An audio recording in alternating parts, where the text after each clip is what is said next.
In the month of August, we spent our time in Greece, learning about natural farming. Clay powder, barley, vetch, oats, chicken manure, straw, zeolite, spinach and water.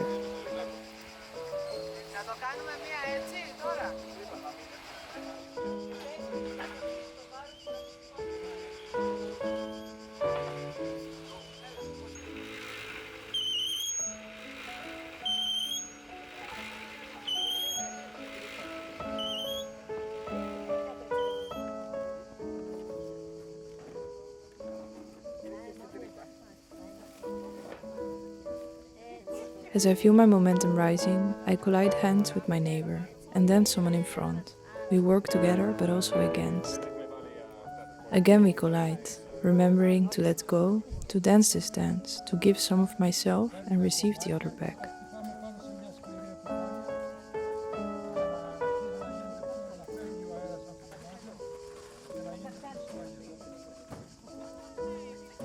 We shake hands, throw, talk, roll, eat and stomp our feet. We greet, wash, dry, laugh and cut.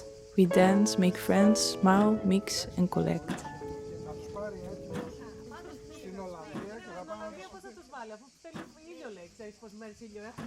With the greatest attention and care he speaks, the words flow as if he's dreaming of the land, the soil and the plants, the green, brown and blue.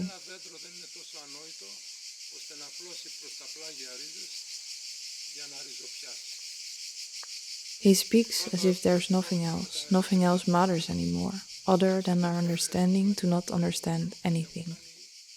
To understand that our knowledge is irrelevant when we stand in front of our logical choices. The act of making clay seed balls is accepting our own stupidity. It is giving ourselves to the unknown, and for once to let go of any sense of control or fear. But it is simply that is frightening. But now it isn't. It made sense for once. It made sense this time.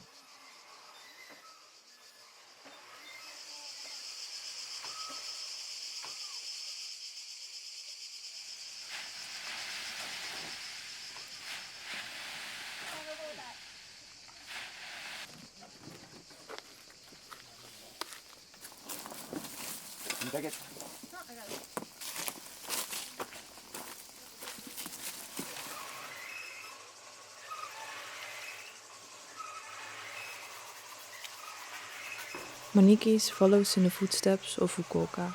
In his search to let nature speak, Fukuoka developed a simple but profound method, which Manikis continues today.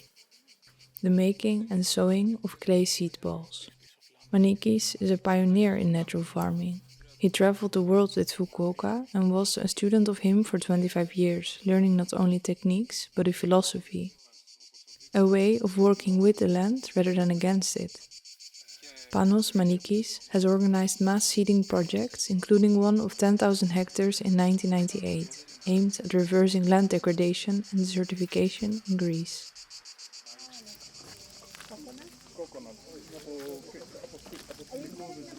The idea is simple. You mix a wide variety of seeds, barley, rye, oats, faba beans, trees, fruit, vegetables, ideally local and organic. These seeds are combined with fine local clay, straw, zeolite and chicken manure. You knead it with water until it has just the right consistency. Then you roll them into sausages. Cut them into cylinders for steep slopes, or make small round balls using a cement mixer for scattering more widely. These balls are cast into poor, burned or exhausted land just before the autumn rains. The process is repeated over 2 years, allowing different seeds to find their place and life to take root. After that, the philosophy is simple. Do nothing. You let the land take care of itself, trusting that over time the soil will recover, diversity will return, and resilience will grow. The goal is to make a seal.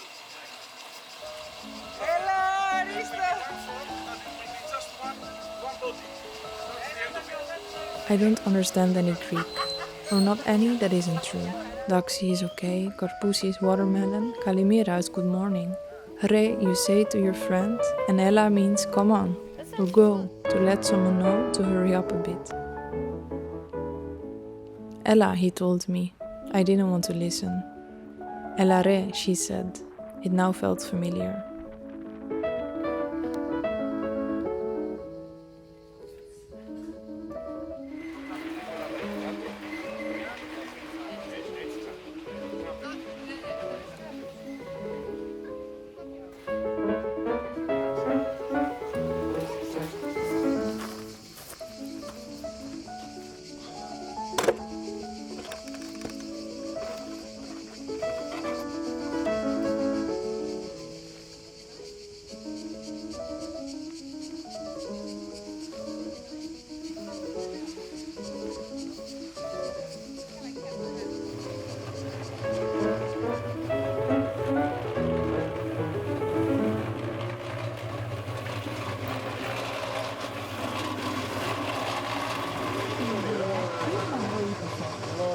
Να μπορώ να προσαρμόζομαι παντού. Δηλαδή,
στο καπηλιό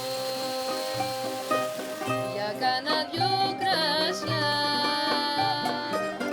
Αρχίζει το κουτσομπολιό και η κακογλωσσιά.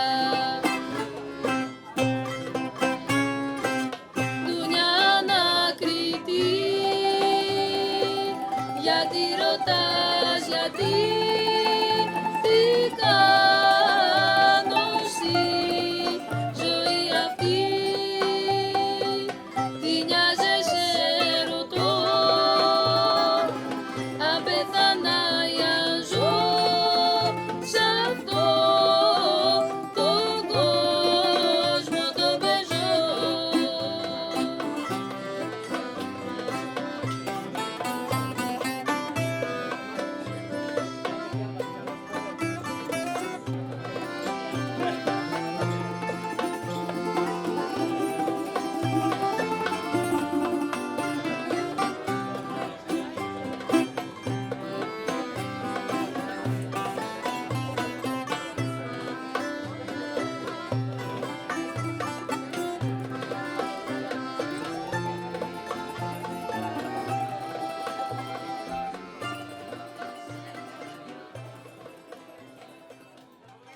A summer full of moments, eyes that meet, met for the first time, names are asked, food is shared.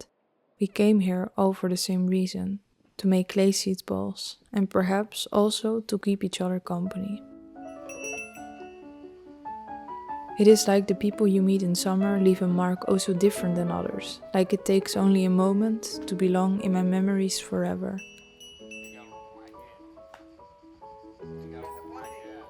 The course came to an end, and now we will spend our days working in Manikis' garden.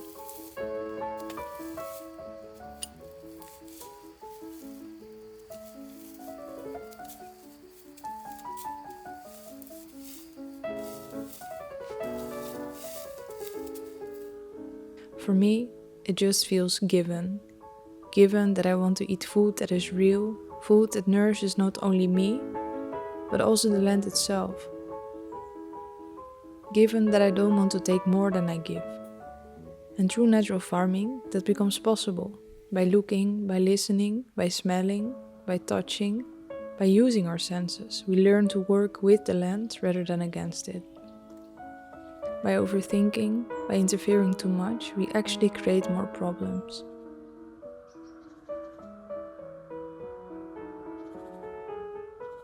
With industrialization, machines took over the work of our own hands and feet. Fukuoka would remind us, there is no tool more efficient, no machine that uses less energy than the human being, simply working with nature. Our bodies, our senses, our presence in the field, that is enough. That is where farming becomes more than production. It becomes a way of life, a way of being in balance.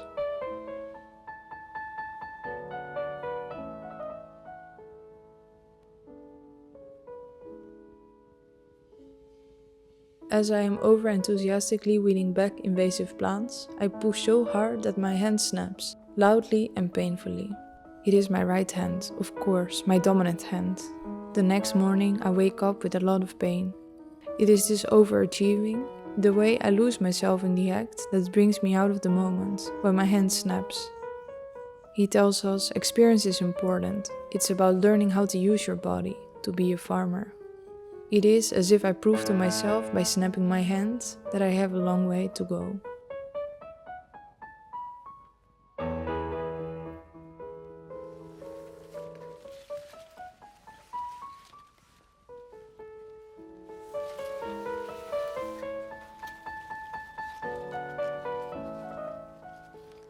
The fig tree at the entrance of the garden grows over the stairs where you reach the house and the garden. Manikis tells us the trees don't have to be pruned.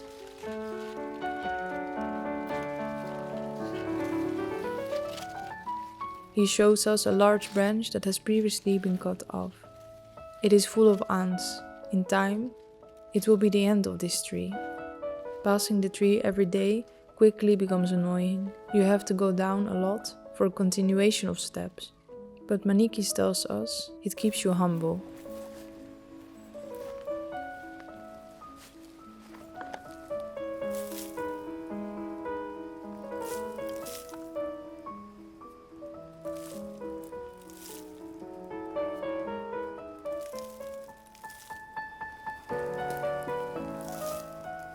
As we toss the seed balls on the land after the terraces, we flick our backhand and evenly and effortlessly spread the clay seed balls.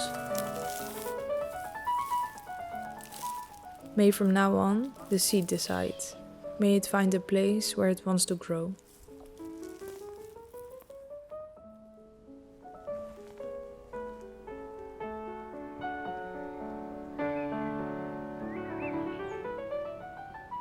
The trees, they talk, but only when you listen you hear them. We can't even begin to hear something if no one ever made us listen, made us aware. It is when we are met with a silence so violently loud that we begin to notice the unnoticed. When we began to hear it, the voice of the tree, audible through the wind carried to our ears, it creates music. A kind of music that does not oppose anything familiar. Or perhaps it is a deep sense of familiarity that goes to the source of our understanding. We are blindly paving our ways into oblivion. It is then, when we finally walked against that barrier, our small toe getting stuck, our arms swinging in the air compensating our balance, that we hit the ground and realized the thing that had always been there. How did I not see it before? It became so obvious, undeniably there. But now that I've seen it, what does it really change? Will I act different, now, knowing, adapting? Attention is life. It determines our realities and paves our future.